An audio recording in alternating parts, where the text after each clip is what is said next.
Get to go to church today. Everybody, I want Have a y'all to listen word to that I want this. to share. This I is know this is very good. untraditional, so This like is I said, very buckle good. up. It's a little lengthy, but it's Revelations worth it. 3:20 Very good. says, "See, I stand at the door and knock. If anyone hears my voice and opens the door, I will come in and dine with him and eat with him and he with me." I want to tell y'all about a knock that I heard this week. Check this out. This A is lot of people don't wonderful. know this, but on Friday, my daughter, she's 4 years old, she had her third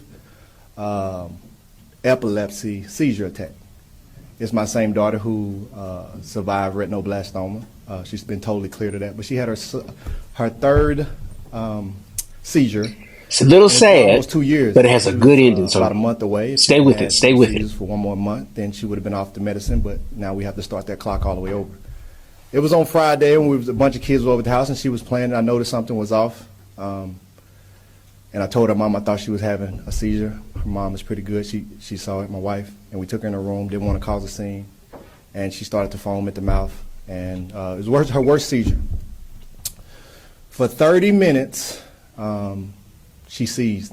She wouldn't come, and we had to call the paramedics. They came, and so over the course of time, it ended up being a total of 30 minutes. They got her in. My wife got in the paramedics with her. I got behind them driving. You can imagine all the thoughts that's racing through your mind. The last sight you see of your daughter is she's totally out of it. Got to the hospital, and my wife told me that my daughter stopped breathing in the car twice. So I'm, of course, praying. We get to the hospital. They give her a bunch of medicine. That she sees her stop. She's laying there. And at this point, if she sees for 30 minutes, you start to fear there could be development issues that could mess with her brain.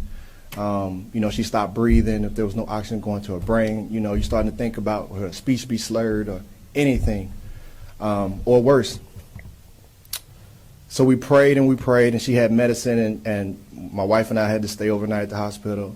And in the middle of the night, probably about 3 o'clock, I heard a knock. And the knock was my daughter. I prayed for her. I said, God, let this just be an attack from the enemy that's just trying to be a distraction, and let him have overplayed his hand, and my daughter come back stronger than before. When I heard my daughter talk in the middle of the night, and my daughter, she doesn't have any development issues, praise God. She doesn't have any slurred speech, prior to this. She woke up talking clearer than she was talking before. Now, anyone who deals with epilepsy knows that it takes a few days for them to come back. They usually can get back to normal wherever they were, but it takes a couple of days. They're groggy. It's a lot because what their body is like, it's like the TV just staticking in their brain. She was talking clearer than before, and it was 3 o'clock, and we heard her talk, and we let her talk for about 20 minutes and said, hey, baby, it's nighttime. Let's go back to sleep. And I just prayed. I started saying, praise God, praise God. The next morning, when she got up, my daughter was so sharp. She was able to talk to me and her mom. I mean, clear conversation. She's sharp for a 4-year-old. Yes. No stuttering. That's all awesome. Her words clear.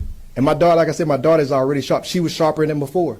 Wow. And if any of you were able to have a conversation with my daughter, you wouldn't know anything had ever happened. So we had a birthday party for my 7-year-old daughter that day. She got to be released from the hospital, and she came back home, and it was as if nothing was happening. She was playing with the kids the day before, and she had the worst seizure that she had ever had. And the next day, she's back out there playing with the kids. Now, of course, we can't let her get overstimulated. We have to keep bringing her in, have to keep cooling her down. Can't let her do too much just because of protocol. But when I tell you, I got a chance to hear a knock from God. And what I want to share is we get to play this game, and it's great. And there's so many amazing things that happen in that game. And everybody wants to hear about them. But when we leave this game, we go back to being regular people. That's real talk. And regular real people talk. are living life. And people are waiting for a knock. And the word says who Jesus is, he's knocking at the door. All you got to do is get up. Real talk. And so on the way, man, I'm nervous, but I'm praying.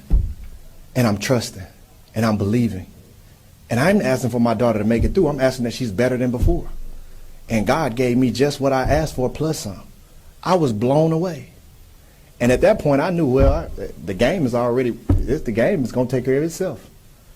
My knock had already been answered. And I just want people to know, like, if you got stuff going on in your life, lay it before the Lord. Lay it before the Lord in trust.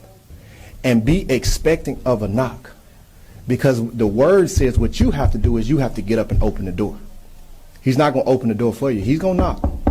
But you have to be listening and waiting for the knock. And when you see it, you have to get up and open the door. And your blessing is going to be there. Now, I'm going to be here to talk about football This next is week. awesome, y'all. I wish y'all well. Happy Sunday and praise God. Awesome. Thank y'all.